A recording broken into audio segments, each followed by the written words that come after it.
오늘 신앙 양심과 자유라는 제목입니다.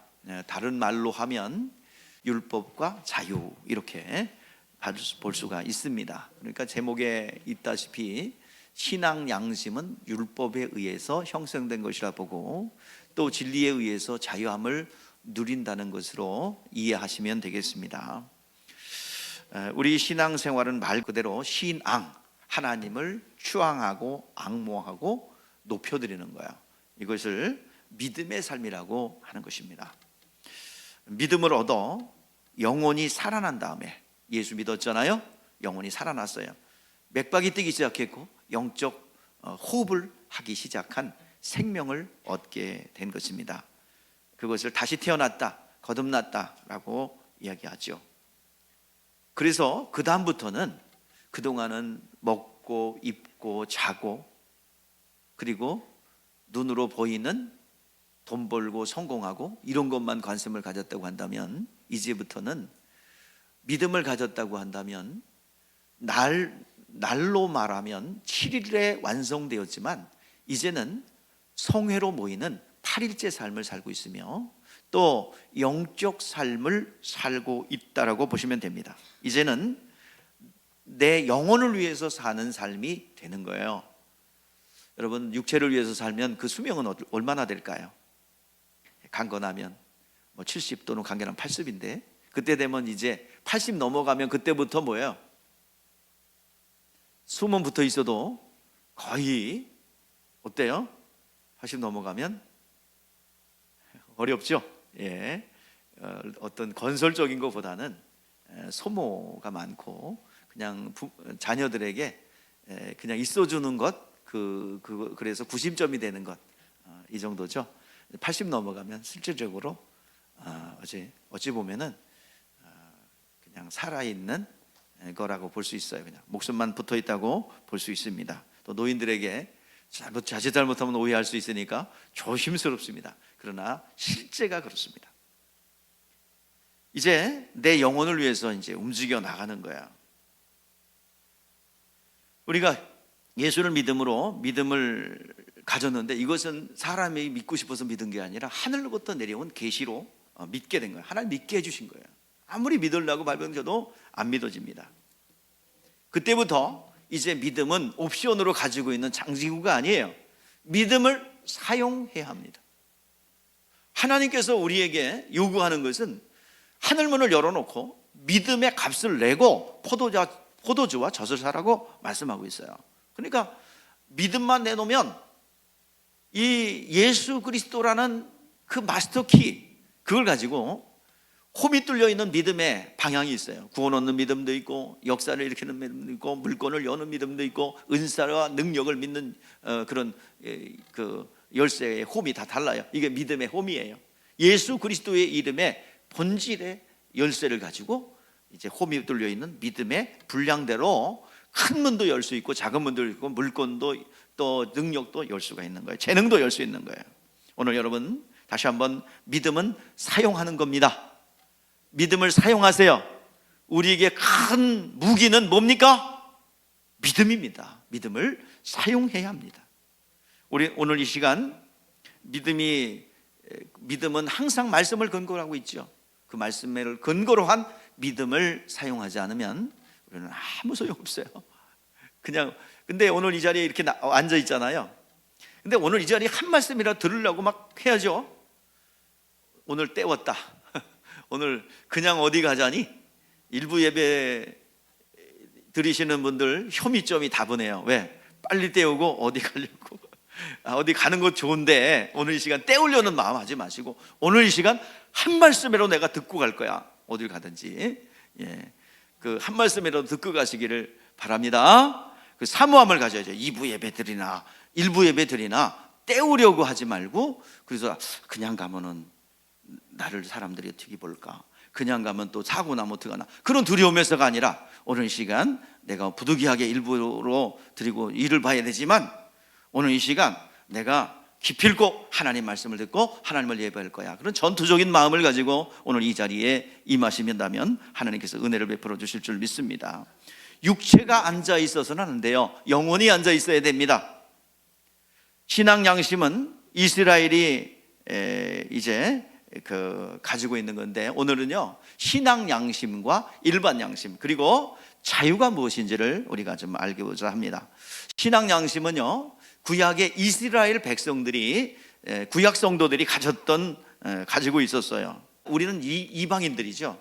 그래서 우리는 신앙 양심이 아니라 뭘 가지고 있어요? 일반 양심을 가지고 있어요. 그래서 뭐 이렇게 뻔뻔한 사람들은 뭐가 없다 그래요? 양심도 없냐 그러죠. 그 양심은 일반 양심이에요. 윤리 도덕적인 거죠. 너 어떻게 그렇게 할 수 있어? 너 어떻게 그렇게 삶을 살 수 있냐라고 하는 것입니다. 우리가 이제 구분해야 돼요. 오늘 말씀을 들으려면 신앙 양심이 무엇인지, 일반 양심이 무엇인지, 또 그 안에서 자유가 무엇인지를 이해한다면 오늘 말씀이 듣기가 수월할 겁니다. 자, 신앙 양심은 뭐예요? 이스라엘 백성들에게 율법을 근거로 해서 여러분 10계명이 뭐라고 나왔어요? 1계명은 뭐예요? 우상을 섬기지 마라. 두 번째는 뭐예요? 우상을 만들지 말라.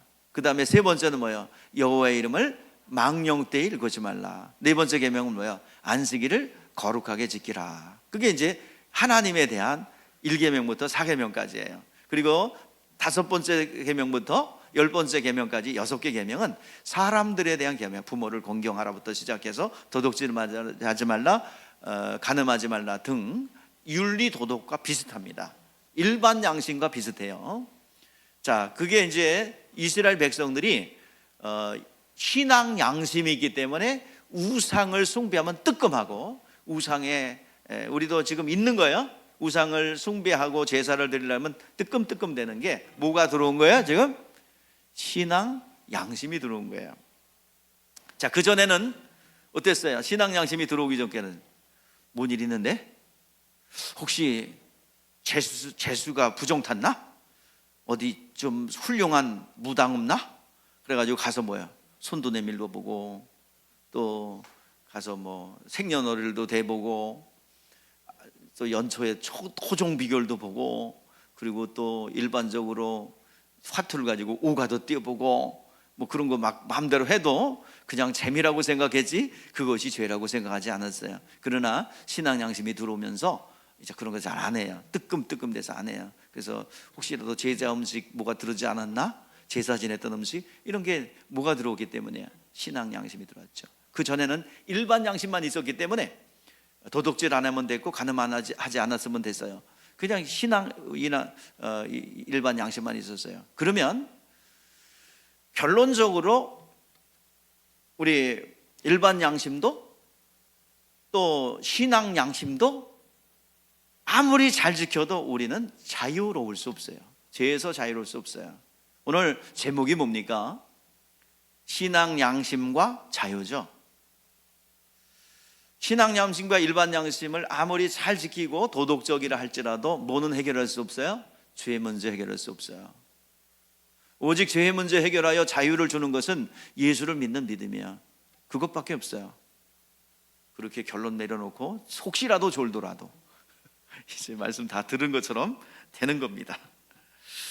예, 신앙 양심이 뭐며 일반 양심이 뭐며 그 가운데 자유함을 어떻게 누릴 수 있는 것인가, 오늘 시간 전제를 한다면 오늘 말씀 듣기가 수월할 줄 믿습니다. 히브리서 11장에 보면 구약 성경에도 믿음이라는 단어를 사용해요. 자, 구약 성경 아벨부터 믿음이 시작되죠. 아담이 타락한 이후에 하나님께서 새로운 살 길을 열어주셨는데 선악과 계명으로는 하나님께 나갈 수가 없었어요. 그죠? 없게 됐죠. 그리고 이제 계명을 어겼기 때문에 죽으리라만 남았어요. 근데 하나님께서 우리를 버린 게 아니에요. 우리의 조상 아담에 속한 사람을 버린 게 아니에요. 새로운 구원의 길을 열어놓으셨어요. 그게 뭐냐면 여자의 후손을 기다려라.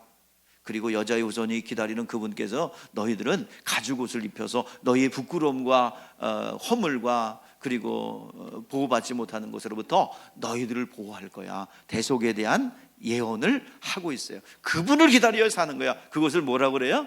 그분 하나님의 약속을 기다리는 걸 뭐라고 그래? 약속을 붙잡고 끝까지 물고 들어지는 걸 뭐라고 그래요? 너무 간단해요, 이거. 여러분 하나님이 약속하신 것을 붙잡고 그동안 붙잡고 늘어지는 거야. 한번 약속을 일단 받아놓고 그 다음부터 지금 주시면 안 돼요부터 시작해서 하는 거. 우리 집에 특정한 누군가 그거 하거든요. 그래서 한번 물어봐요. 어떻게 하는지, 뭐를 얻어내는지, 어떻게 얻어내는지. 우리 집에 있는 애 여러분들 다 알 겁니다. 걔가 어떻게 나에게 그 어마어마한 것들을 얻어내는지 그거를 한번 비교를 배우세요. 일단 약속 받아놓고 그 다음부터 쪼르기 들어가는 거야. 지금 해주시면 안 됩니까? 시간 약속은 안 해요. 처음엔 약속만 해. 그 다음부터는 쪼르기 들어가는 거예요. 빨리 해주시면 안 돼요. 지금 해주시면 안 돼요. 부터 들어갑니다. 그래서 그걸 언제까지? 관철될 때까지 노래를 만들고, 그리고 집요하게 기승전 그렇게 들어가는 거예요. 그러니까 저렇게 하면, 하나님 앞에도 저렇게 하면 되겠다. 그걸 뭐라고 그래요? 믿음이라고 합니다. 믿음. 뭐라고요? 믿습니다. 그게 아니에요. 하나님의 약속을 기록된 말씀과 선포된 말씀을 통해서 받은 다음에 그리고 조르기 들어가는 거예요. 성경에 그 얘기가 엄청나게 많이 나와요. 하나님 이렇게 약속하지 않았습니까? 하나님 이렇게 언약하지 않았습니까? 여호와의 이름으로 이렇게 언약하지 않았습니까? 그러니까 하나님은 어때요? 지켜야 돼요. 하나님 약속했기 때문에. 이게 믿음입니다.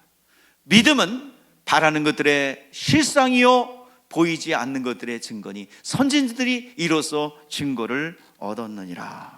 우리가 믿음으로 모든 세계가 하나님의 말씀으로 쥐어진 줄을 우리가 하나니 보이는 것은 나타난 것으로 말미암아 된 것이니라. 믿음으로 아벨은 가인보다 더 나은 제사를 하나님께 드림으로 의로운 자라 하시는 증거를 얻더니 하나님이 그 예물대로 증언함이라. 그가 죽었으나 믿음으로써 지금도 말하느니라. 그들은 다 죽었지만 뭐는 남아있어요?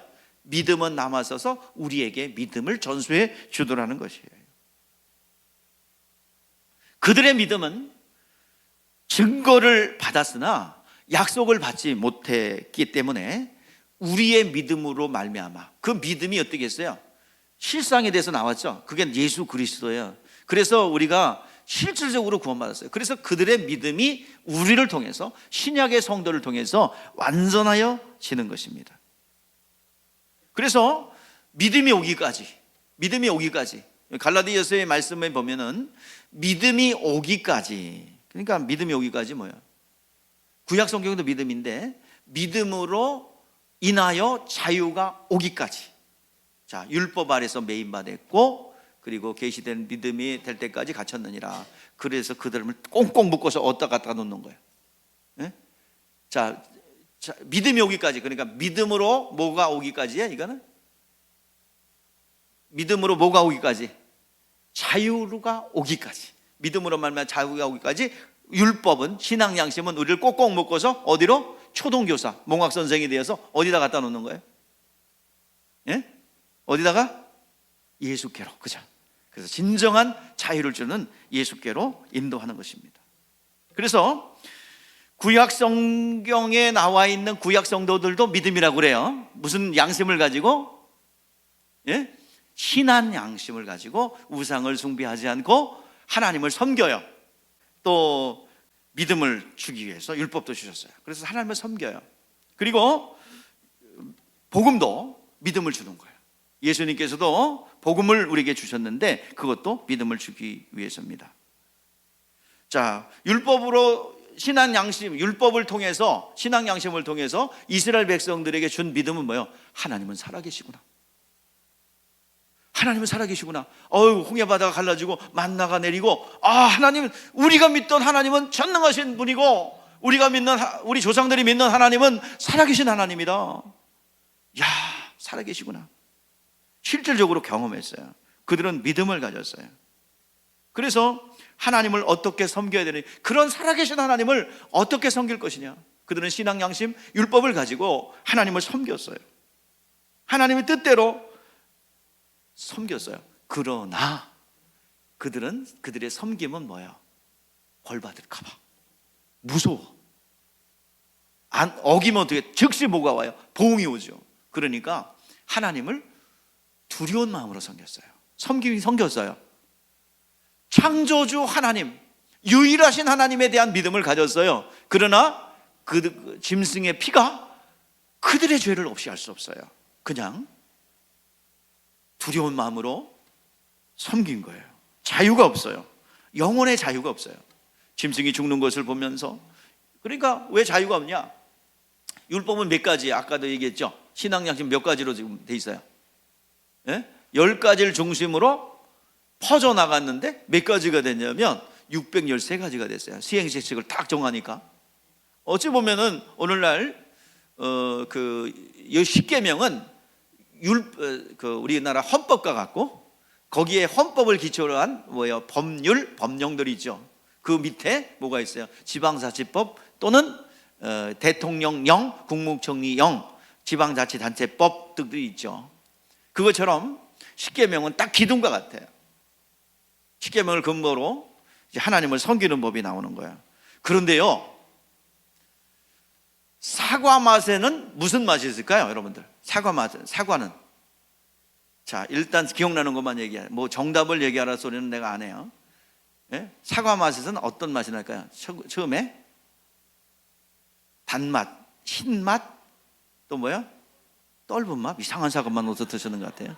풋사가 서리에 먹어서 그런 것 같아요. 서리를 많이 해주고 아직 익지 않은 사과를. 자, 단맛, 뭐 떫은 맛도 약간 있긴 하죠. 그냥 웃자고 한 얘기니까 상처는 받지 마세요. 그래요. 그런 맛이 다양하게 나고 향기까지 나죠. 그죠? 이것을 사과라고 그래요. 그러면 설탕 먹고서 사과 먹었다, 신 식초 한 방울 먹고 사과 먹었다고 안 그러죠? 사과 안에는 이것이 다 포함되어 있는 거예요. 마찬가지로 하나님의 말씀 613가지는 단 하나만 어겨도 다 어긴 거예요. 여태까지 612가지까지 잘 지켰어. 근데 마지막 한 가지 못 지켰어. 그러면 나머지는 다 무효입니다. 안 지킨 것과 같아요. 사과를 먹을 때 그 모든 것을 몽땅 먹어야 사과를 먹은 거지, 한 가지만 빼서 먹는다고 사과 먹은 게 아닌 것과 같습니다.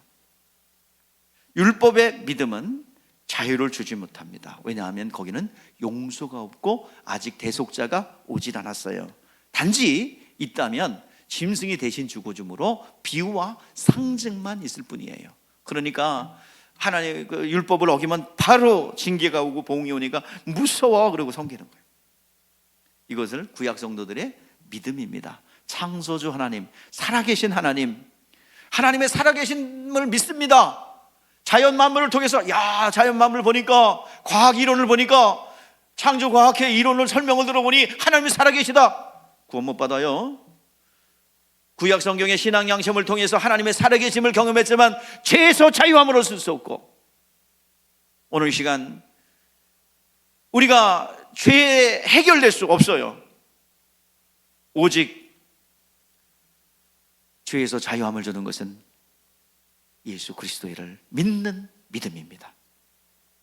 하나님께서 예수를 보내셨는데 그 복음이 오기까지 어떤 사람에게 오느냐? 신앙 양심을 가진 자들에게 오는 거예요. 하나님을 기다리며 사모하며 그 약속하신 그분이 오기를 기다리는 사모하는 자에게 예수님께서 오셔서 자유를 주시는 거예요. 그러니까 신앙 양심은 자유인데, 하나님을 섬겨도 되고 섬기지 않아도 자유인데 하나님을 섬기는 거예요. 그리고서 그 섬기는 사람들에게 오시는 겁니다. 자, 예수 오시기 전에 에덴에서 죽었던 인간의 영혼은 섬길 수 없어요. 그냥 육체의 예법인 율법으로 섬길수록 자기 자신은 알아요. 섬기면 섬길수록 자기는 뭐가 없다는 거? 하나님을 영혼이 섬길 수 없다라는 한계를 알게 됩니다. 그래서 신앙 양심을 계속 가지고 있다 보면 결국엔 누가 오는 거예요? 나는 신앙 양심으로 하나님을 영적으로 섬겨야 되는데 온전히 섬길 수 없다는 것을 알아요. 그 사람에게 주님께서 은혜가 오는 거예요. 오늘 시간 그래서 그에게 복음이 되어주는 거예요. 수고하고 무거운 짐을 졌어. 그래가지고 나는 하나님을 섬길 수 없어. 하나님을 섬겨야 되는데 신앙 양심이 왔기 때문에 섬겨야 되는데 섬길 능력이 있어요, 없어요? 없어요. 그때 그렇게 하나님을 섬기려고 발버둥치고 자기 자신을 아는 자에게 누가 임해요? 예수께서 오셔서 자유를 주는 거예요. 그래서 수고하고 무거운 짐진 자다 다 내게로 와라. 세상에서 돈도 못 벌고 찌드는 사람들에게 말하는 게 아니라 하나님을 섬기려고 무거운 짐 속에 있는데 안 되는 그런 사람들에게 수고하고 무거운 짐진 자들아 다 내게로 와라. 내가 너희를 쉬게 하리라. 그 뒤에 뭐야? 나의 멍에는 쉽고 가볍다는 거예요. 그동안 이스라엘은 율법을 육체로 지키려고 얼마나 고생했는지 몰라요. 그러나 이제 주님께서 오셔서 자유함을 주겠다는 얘기입니다. 우리 예수님께서 오셔서 복음을 전해줬는데요, 율법이 하지 못하는 것을 누가 해주셨어요? 예수께서 오셔서 해결해 주셨어요. 죄의 문제, 자유를 준 거예요. 그러니까 이것이 뭐예요? 기쁜 소식, 유앙겔리온, 아주 전쟁에서 승리했다는 그 기쁜 소식이 되는 겁니다. 피 흘림이 없은 즉 제사함이 없다 하는 것처럼 육체를 위해서는 짐승의 피도 피가 도움이 되겠지만 영혼을 위해서는 짐승의 피가 도움이 되지 않습니다. 어린 하나님의 양심 아래서 두렵게 섬기면서 자유를 원한 겁니다. 선지자들이 그걸 말한 거예요. 아브라함을 통해서 약속한 겁니다. 기한이 이르면 내가 너에게 올 거다. 하나님이 너에게 임마누엘 하실 것이고, 그리고 그 메시아를 보내줄 거다. 마침내 예수님께서 이 땅에 오셨습니다. 그래서 그 피가, 예수의 보혈의 공로가 우리를 자유케 했습니다. 그래서 요한복음 8장 32절 33절에 진리를 알지니 진리가 너희를 뭐하리라? 자유케 하리라. 그랬더니 사람들이 아니 우리가 종된 적이 없는데 또 자유하느냐라고 핀잔을 주고 따져 들어갑니다. 자, 그래서 예수께서 죄를 짓는 자마다 죄의 종이라고 그랬어요. 주님께서 말씀하셨어요. 자, 그래서 이제 마침내 예수께서 이 땅에 오셔서 하나님의 신앙 양심 아래 있는 자들에게 피 흘려 주셔서 우리를 자유케 한 것입니다. 오늘 제목을 한번 또 상기하면서 볼까요? 자, 신앙 양심, 구약의 율법의 사람들이 가지고 있던 것이 신앙 양심이죠. 자, 근데 자유함을 얻으려면 누가 오셔야 돼요? 자, 신앙 양심 아래서 무겁게 하나님을 섬겼던 이들에게 딱 누가 임한 거예요? 예수께서 임하셨어요. 그리고 초대하셨어요. 수고하고 무거운 짐진 자들아 다 내게로 와라. 내가 너희를 쉬게 하리라. 나의 짐은 멍에는 쉽고 가볍다 그랬어요. 우리 믿기만 하면 되는 거예요. 그러면 진정한 자유가 우리 가운데 있습니다. 우리가 하나님을 섬기죠. 근데 하나님을 섬기는데 구약시대처럼 두려운 마음으로 섬기면 안 돼요. 저주가 올까 봐 하나님 섬기는 게 아니에요. 여러분 그런 마음 든다면 이거 원수마귀가 갈라디아에서 나오는 것처럼 뭐라 그래요? 성령으로 시작했다 어디로 자꾸 끌고 가요? 율법의 짐으로 끌고 가는 거예요. 두려움으로 끌고 가는 거예요. 이거는 원수마귀가 속이고 있는 거예요. 여러분 신앙생활 하다가 이거 힘들어 안 해도 돼요. 그거 안 한다고 지옥 가는 거 아니에요. 자유함으로 섬겨야 됩니다. 부담이 되고 힘에 겨우면 안 한다고 그래서 여러분들 저주받거나 그러지 않으니까 걱정하지 말고 여러분들 그냥 내려놓으셔도 돼요. 그랬더니 또 다 내려놓고 목사님 반납입니다. 또 끝나고 나서 그러면 또 내가 곤란해지죠. 여러분들에게 자유를 주는 거예요. 자유 가운데 기쁜 마음으로 섬겨야죠. 우리는 율법 아래서 무거운 짐으로 섬기는 게 아닙니다. 모든 하는 일이 그렇습니다. 나중에 억지로 여러분들 극기하고 인내하면요, 나중에 내가 여태까지 참았는데 이제 목사님 못 참겠어요, 내가 못해겠어요, 이렇게 나옵니다.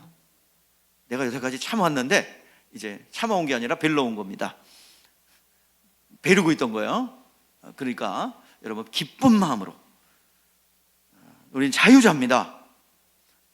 여러분들 집에서 잘 수도 있고 쉴 수도 있어요. 자유예요. 그런다 여러분 아버지의 일은 어때요? 우리는 종이 아니죠. 아버지의 일을 하는 내 유업, 아버지의 유업이 재산이 누구의 재산이야? 나의 재산이고 아버지의 유업이 곧 누구 것이 되는 거예요. 예.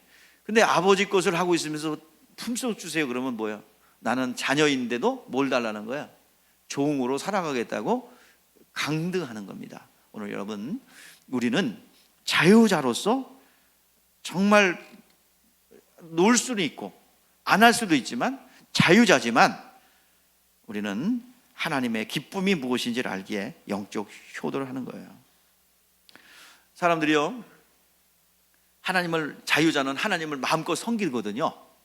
근데 어느 날 보면은 못하겠습니다 그러고 내려놔요. 근데 어느새 하나님을 섬기지 않아요. 왜 그런지 아세요? 어느 틈에 자기가 나오기 시작합니다. 나, 전에는 살려주세요. 겸손하다가 뭐가 나와요? 이제 좀 외모도 여자분들 같은 경우 외모도 좀 연탄가스 맡은 단계에서 넘어갔고 화장도 잘 먹어. 그래가지고 이게 신앙생활하고 내공산타 보면요, 그 성형수술 했냐고 물어보기도 하고. 여러분 그런 거 물은 사람들 있어요? 말도 꼬이네. 예? 물어본 사람 있어요 혹시? 예? 없어요? 시침이 뛰지 말고. 자, 또 많이 달라졌다, 그죠? 또 심지어는요, 저것이 다른 여자를 얻었구만, 그렇게 오해한 분도 있습니다. 왜요? 얼굴에 때깔이 달라져. 이제 그러면 좀, 그리고 또 전에는 카드값이 언제 메꿔지나, 그리고 잔존금고인데 갑자기 이제 수입이 늘어나니까 카드값이 아니라 통장의 잔고가 막 이제 생기기 시작하면서 등이 따숩구만, 말이 참 말 타고 다니니까 참 좋아, 이러면서 이제 뭐가 생각나요? 이제 어느새 올챙이 쪽 생각이 안 나요. 그런 시절은 나는 안 지나서 처음부터 깨구리였어. 올챙이 시절을 없앴어. 그냥 없어졌어. 그리고 처음부터 나는 펄쩍펄쩍 뛰어내리는 뭐였어요? 깨구리였어요. 깨구리로 강림했어요. 이제 자기 생각, 자기 문제가 나옵니다. 하나님 앞에 자기를 속여요. 여러분, 하나님만 가지고 있는 게 뭐냐면 자존심입니다. 자존심이 뭔지 아세요? 사전적 뜻이 남에게 굽히지 않고 스스로 자기를 높이는 거예요. 자존심이에요. 요거는 자존자는 누구만 있어요? 예? 스스로 있는 자는 누구예요? 예? 스스로 존재하는 분은 하나님이죠. 근데 어느새 그 하나님 자리에 올라갔어요. 내가 했지. 내가 똑똑해서 이렇게 된 거지. 백성들의 숫자가 몇 명이나 되지? 야, 요아, 세봐. 내가 이룬 왕조. 아니, 하나님께서 어떻게 하셨어요? 목동을 갖다가 높여줬어요. 그래서 7개의 왕이 됐고 성군이 되게 했어요. 어느 날 백성의 숫자가 많아요. 재산이 많아요. 야, 세봐. 내가 한 거지. 자기가 딱 드러나기 시작합니다. 인류가 하나님과 만나면 어떻게 만났습니까? 예수를 통해서 만났죠. 예수님이 이 땅의 인자로서, 우리 구원자로서 이 땅에 오셨어요. 주님께서 당신의 몸을 찢으셔서 피 흘리셨습니다. 우리의 죄를 대속하기 위해서 피 흘리셨어요. 예수의 십자가의 피로 말미암아 우리는 구원을 받았습니다. 그 앞에 우리가 처음 주님을 만났을 때 십자가에 피 흘리신 예수의 그 첫 인상, 이것을 만났을 때 우리의 모습은 어땠습니까?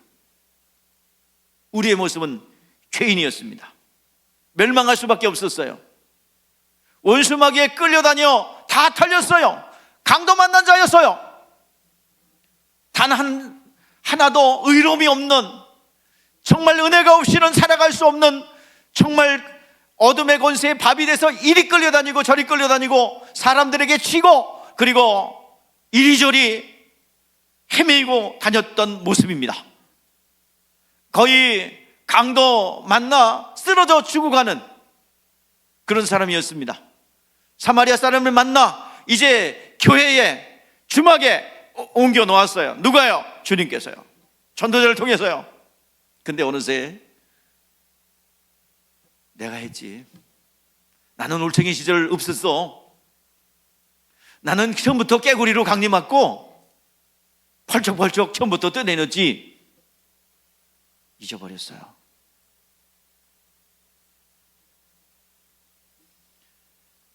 하나님, 이미 그때 하나님을 섬길 수 있는 영감이 상실된 겁니다. 교만이 들어온 거야. 하나님 안 받아요. 그때부터 나락으로 떨어집니다. 요한계시록 2장에 보면은 에베소 교회에 대한 책망이 나옵니다. 에베소 교회는요, 얼마나 칭찬받을 일이 많은지 8가지 칭찬했어요. 근데 한 가지가 오점이 남았어요. 첫사랑을 잃어버렸다는 거예요. 그 순수했던, 살려주세요 하나님. 우리 한번 읽어볼까요? 시작. 그러나 너를 책망할 것이 있나니 너의 처음 사랑을 버렸느니라. 그러므로 어디서 떨어진지 생각하고 회개하여 처음 행위를 가지라. 만일 그리하지 아니하면, 회개하지 아니하면 내가 내게 가서 내 촛대를 그 자리에서 옮기리라. 오늘 여러분, 그래서 구원 취소할게, 그게 아니에요. 진짜 저주는 무엇입니까? 하나님이 쓰지 않는 거예요. 하나님께서 촛대라는 것은 하나님의 그 사명이에요. 그것을 어떻게 하겠대요? 그 처음 사랑 잃어버리지 않으면. 그 처음 사랑했더니 자꾸 사람들은 그때 그 눈물 찔찔 흘리던 그때 하나님, 그때 기분 너무 좋았죠, 그죠? 에? 자, 여러분, 처음 예수님 만날 때 기분 좋았어요? 슬펐어요? 기뻤어요? 좋았고 기뻤고 그렇죠. 그래서 그 기쁨의 눈물이 흘렀잖아요, 그렇죠? 세상을 얻은 것처럼 그런, 환경은 변한 게 없지만 내 마음이 변했잖아요. 그 기쁨, 자꾸 그 감정을 생각하려고 그래요. 그 감정이 아니에요. 우리가 처음 사랑이라는 것은 그렇게 애처롭게 나를 좀 구원해 주세요, 나를 좀 나의 이런 모습에서 자유함을 주세요, 그런 마음입니다. 여러분들 그 결혼한 지 한 30년 됐는데 아직도 찌릿찌릿되면 비정상입니다. 그 감정은요, 그냥 역사 속에 있는 거예요. 없어진 게 아니라 있는 거예요. 지금도 달리 보고 싶어. 30년 됐는데 나 집에 가고 빨리 가고 싶어. 그건 정신병자죠. 여러분들 식당 가면은 여러분 덴박 알죠? 정상적인 부분지, 예? 저기 불륜인지 다 그냥 표시 나잖아요. 예? 부부는요 한 20m 떨어져 오는 것 같아, 내가 볼 때는. 그냥 삶이기 때문에 그냥 그래요. 그래서 꼭 이렇게 안 그런 분도 있지만 하여튼 좀 떨어져 와요. 그리고 이제 그냥 자연스럽게 앉는데, 아니 저 비정상적인 꿀이 떨어져요. 들어올 때부터 벌써 꿀이 막 떨어져. 앉아 있는데 그 밥을 먹으면서 그 눈빛은 완전히 큰 알프스 도태의 별에서 나오는 그 별빛과 같아. 엄청나게 막 빛이 나. 영롱해, 그 눈빛이. 자,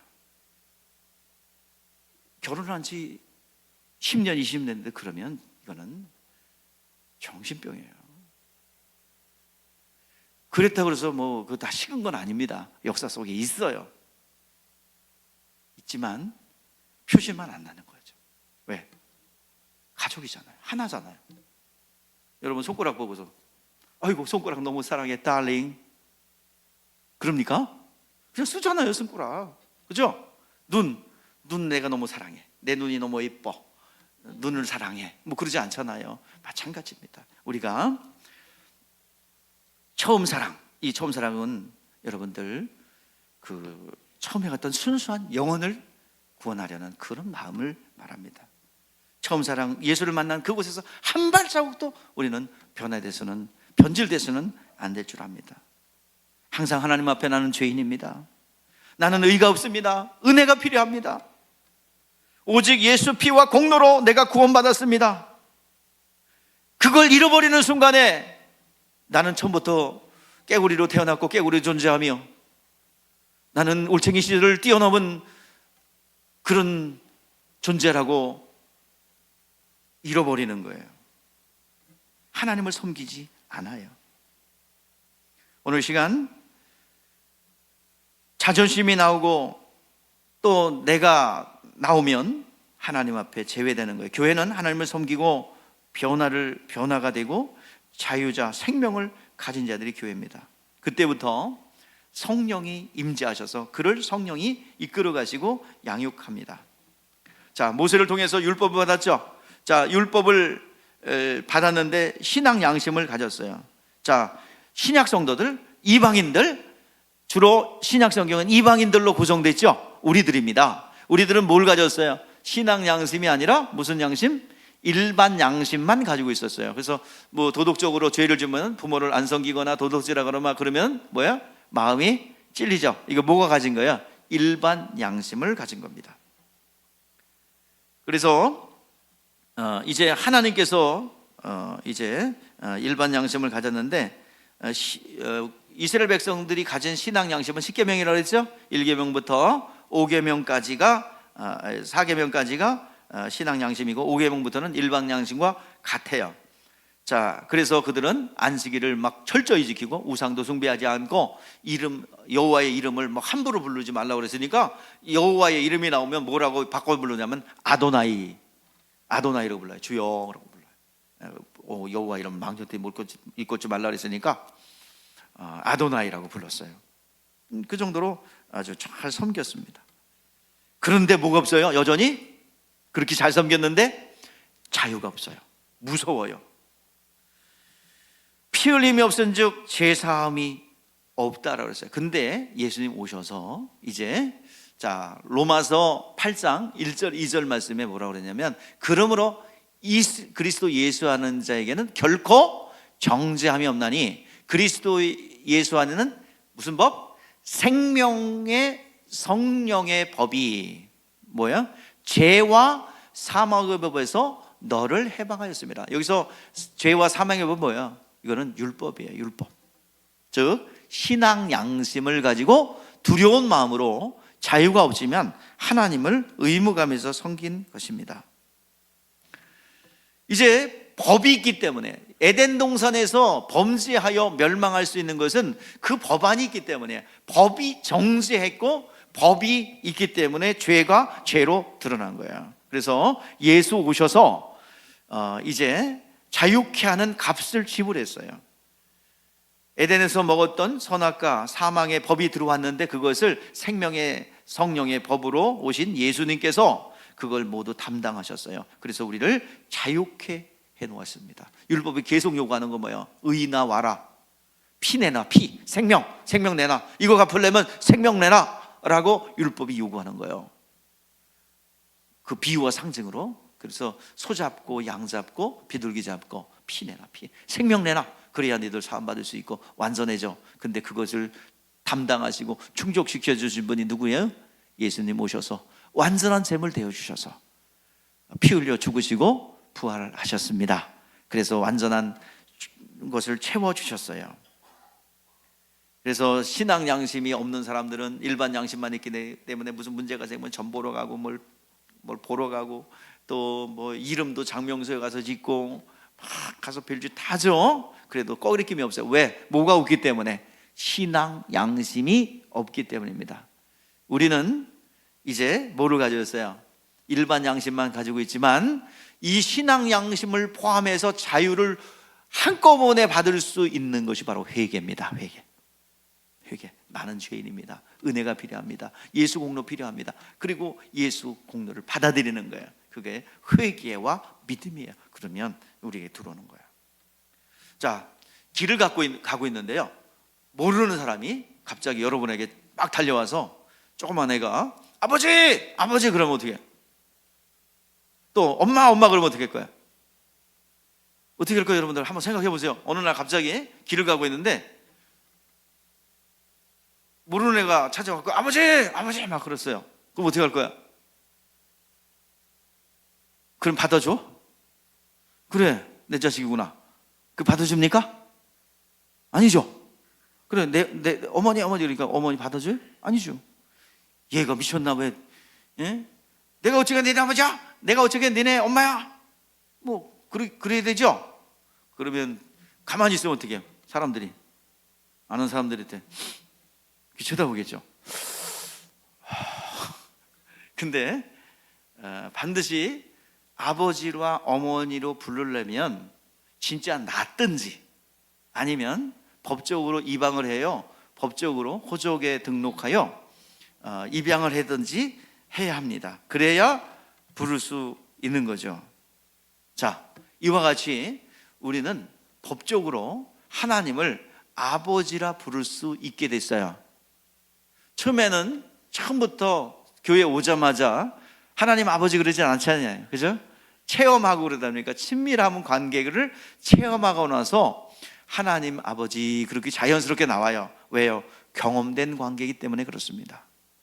경험된 관계이기 때문에 하나님을 아버지라고 부를 수 있어요. 자, 하나님을 아버지라 부를 수 있는 것은 예수 그리스도 때문입니다. 예수의 이름의 뜻이 뭐예요? 예수의 이름의 뜻이 자기 백성을 죄에서 구원할 자라는 뜻이죠. 자기 백성을 죄에서 구원할 자라는 뜻인 예수님께서 이 땅에 이제 우리와 함께 하십니다. 그리고 우리에게 임마누엘 하셨어요. 그래서 예수님의 아버지를 누구의 아버지라고 불러요? 나의 아버지라 부릅니다. 예수님께서도 우리에게 우리 형제됨을 부끄러워하지 않는다고 말씀하십니다. 그래서 예수의 아버지가 하늘에 계신 우리 아버지이심을 마태복음 6장 6절에서 9절에서 말씀하고 주기도문에서 말씀하고 있습니다. 이제 예수님 때문에 우리는 하나님을 누구라고 불러요? 예수 그리스도를 안 믿는데 하나님을 아버지라고 불렀다간 뭐예요? 얘 누구냐? 하나님이 그러실 거죠? 자, 관계가 성립되어야 돼요. 누구로 인하여? 중보자 되신 예수를 통하여 관계가 형성돼야, 하나님과 하나가 되는 형성이 돼야 법적으로 우리는 하나님을 아버지라 부를 수 있는 것입니다. 누구든지 예수를 부인하는 자는 하나님 아버지를 알지 못하는 것입니다. 자, 그래서 이스라엘 사람들이 가진 것은 신앙 양심으로서 그 법으로 최고의 것으로 섬겼습니다. 그러나 그들은 아직 뭐야? 예수를 몰라요. 그러니까 하나님을 알아서 섬길 수는 있어도 하나님의 깊은 것은 알지 못해요. 그러나 죄사함 받을 수 없고 또 은혜 받을 수 없고 하나님을 자유롭게 섬길 수가 없습니다.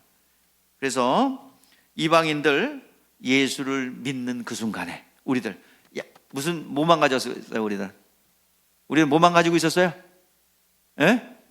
일반 양심만 가지고 있었죠. 그런데 주님께서 오셔서 모든 길을 열어놓으셨어요. 그리고 회개하여 믿음으로 취하는 순간에, 회개하는 순간에 내가 죄인인지 몰랐습니다. 하나님을 모르고 지냈습니다. 이제 하나님, 내가 이제부터는 하나님을 알겠습니다. 예수를 나의 구원자로 주님으로 영접합니다. 그 순간에 이제 하나님을 아버지라 부를 수 있을 뿐만 아니라 신앙 양심도 받게 되고 은혜를 받게 되어 자유자가 되는 거예요. 그래서 신앙 양심을 우리 못 받았지만 회개하여 예수를 영접하는 순간에 신앙 양심 플러스, 그래서 여러분들 뭐 예수 믿어서 구원받았기 때문에 막 전보러 가도 돼요? 꺼림이 오죠? 그죠? 왜요? 뭐가 들어왔어? 그냥 아예 신앙 양심이 그냥 믿을 때 들어왔어요. 아, 내가 죄인이구나. 내가 죄인이기 때문에 구원받을 수 없구나. 예수를 영접해야 되겠다. 여러분, 다윗이라는 사람 아시지요? 다윗이 여러분들 목동이었다는 것도 아시겠네요. 근데 목동이었다가 왕이 된다는 것도 아시지요? 그죠? 그런데요, 이 훌륭한 다윗이요, 그만 실수해요. 무슨 실수를 할까요? 우리아의 아내인 바세바를 그냥 간음을 해요. 전장에 나가 있는 우리아를, 충신 우리아의 아내를 데려다가 자기의 아내를 삼아요. 간음을 해요. 그리고 그것을 감췄어요. 그래서 그게 드러날까 봐 무서워서 우리아를 죽이기도 하고, 그 살인 교사, 그러니까 적진에 들어가서 죽게 합니다. 가정 파괴예요. 살인 교사예요. 간음죄예요. 지금 형량으로 따지면 20년은 좋게 살 수 있습니다. 어마어마한 중범죄예요. 그런데 하나님은 그를, 죄의 값은 받았어요. 구약 율법에는 죄의 값을, 저주를 담당해 주실 분이 오지 않았기 때문에 죄사함 받아도 죄값 받아요, 구약 때는.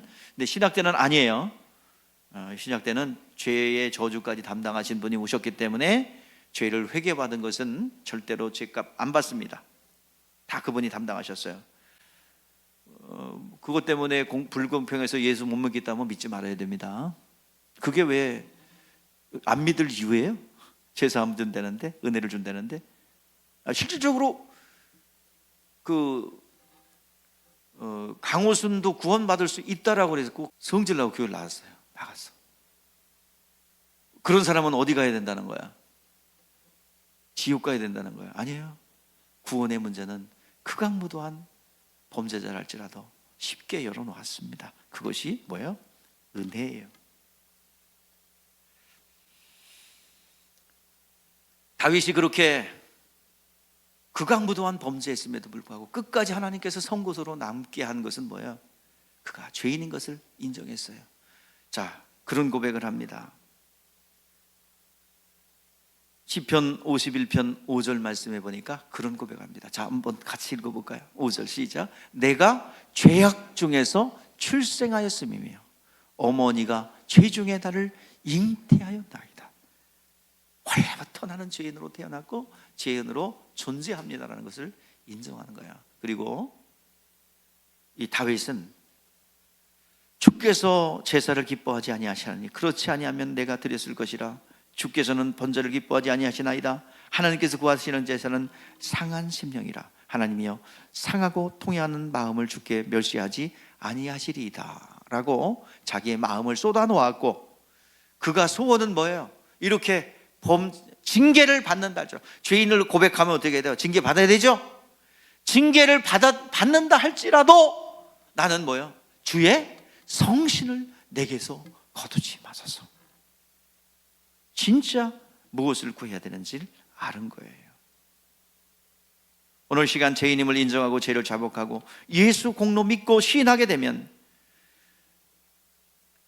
내 죄가 사함받았다는 사실을 성령을 통해서 깨닫게 됩니다. 경험을 통해서 알게 됩니다. 오늘 이 자리에 있는 여러분들이요, 오늘 시간 누구든지 구원을 얻으려면 예수로 말미암아야 합니다. 자유를 얻으려면 오늘도 예수 그리스도를 믿음으로 영접하면 얻게 됩니다. 그래서 우리가 예수를 초월하여 다른 길이 있다고 그러면 절도요 강도라고 성경에 말씀하고 있어요. 오직 예수 그리스도만이 길입니다. 우리가 성만 전하는 이유가 무엇입니까? 성만 전하는 것은 내 안에 예수의 생명이 있습니다. 내 안에 예수의 영생이 있습니다. 예수의 죽으심으로 인하여 우리가 구원받았습니다 라는 것을 예수 오실 때까지 전하는 것이라 말씀하고 있습니다. 이제 예수 그리스도를 영접함으로, 예수 그리스도를 신함으로 우리는 구원을 받았어요. 자유자가 되었어요. 그 다음부터 해야 될 일은 무엇입니까? 우리 그 나라에 가는 데까지 상급을 쌓아야 될 줄 믿습니다. 오늘 예수를 알았고 우리는 예수를 알았기 때문에 하나님 아버지를 알았어요. 자, 오늘 요한복음 8장 19절 말씀해 보니까 너희가 나를 알았더라면 내 아버지도 알았을 것이다. 이제부터 너희가 그를 알았고 보았다라고 오늘 7절에서, 오늘 본문 7절에서 말씀하고 있죠. 오늘 8절 9절에 말씀하고 있습니다. 빌립이 아버지를 좀 보여달라. 7절 8절 9절까지 아버지를 보여달라고 아버지를 보여달라는 빌립에게 나를 본 자는 아버지를 본 것이라. 어찌하여 아버지를 보이라 하느냐? 오직 예수만이 구원하는 이름이요. 자, 예수를 알므로 하나님을 아는 자가 되는 거예요. 오직 우리는 하나님 앞에 나갈 때, 하나님을 알 때 누구를 통해서? 예수라는 안경을 통해서, 예수라는 길을 통해서, 진리를 통해서, 생명을 통해서 누구를 경험하게 돼요? 하나님 아버지를 경험하게 돼요. 진정한 자유자가 될 수 있습니다. 자, 오늘 10절 11절이네요 12절 본문 10절에서 12절 시작. 내가 아버지 안에 거하고 아버지가 내 안에 계신 것을 너희가 믿지 아니하느냐? 내가 너희에게 이르노니 말은 스스로 하는 말이 아니라 아버지께서 내 안에 계셔서 그 일을 하시는 것이라. 또 요한복음 14장 20절 말씀에 보면은 그날에 내가 아버지 안에 너희가 내 안에 내가 너희 안에 있는 것을 너희가 알리라. 자, 우리 주님께서는 지금 하늘 보좌에 올라가셔서 뭐 하고 계시나요? 이렇게 믿음을 가진 자유자가 된 이들을 위하여 뭘 마련해요? 처소를 마련하러 하고 계십니다. 하나님 나라를 좀 기성품 찍어내듯이 이렇게 좀 쭉 만들어 놓고 그냥 너 이리로 들어가고 너 이리로 들어가, 이게 아니에요. 하나하나 예수를 믿고 천국에 올 자격이 있는 사람들이 생길 때마다 그때마다 건설하는 거예요. 그래서 하나님을 쉬지 못하시게 하라, 이 말은 뭐예요? 우리가 일하고 구원받은 사람이 많아서 하나님께서 계속 처소를 마련할 수 있도록 쉬지 않으시게 하라라는 것입니다. 하나님 아버지는 이제 그 인류를 아버지께서 아들에게 주셨습니다. 자, 그리고 부활하신 다음에는 그들을 위하여 일하시게 되는데, 주님이 다시 데리러 올 때, 우리 다시 데려와서 순식간에 그 나라에 들어갈 때는 홀연히 변화되고 부활체로서 그 나라에 들어가게 됩니다. 그 다음에 그 은혜 받은 다음에는 그 은혜 받은 이들에게는 기록한 대로, 요한계시록 20장 12절에 책이 2개가 있어요. 생명책. 예수 믿었냐 안 믿었냐. 그럼 믿은 사람 중에서 행위록이 또 있어요. 그 책에 기록한 대로 내가 면류관으로 우리에게 상급을 주겠다고 약속하고 있습니다. 오늘 이 시간 신앙 양심에 따라서 하나님을 섬겼던 이들이 예수를 믿음으로 신앙 양심과 또 자유가 동시에 오므로 이제 구원받은 우리들은 저 영원한 나라의 상급을 위해서 달려가야 될 줄 믿습니다. 하나님을 알게 되는, 그래서 하늘의 소망을 두는 여러분 되시기를 주 이름으로 축복합니다. 기도하겠습니다.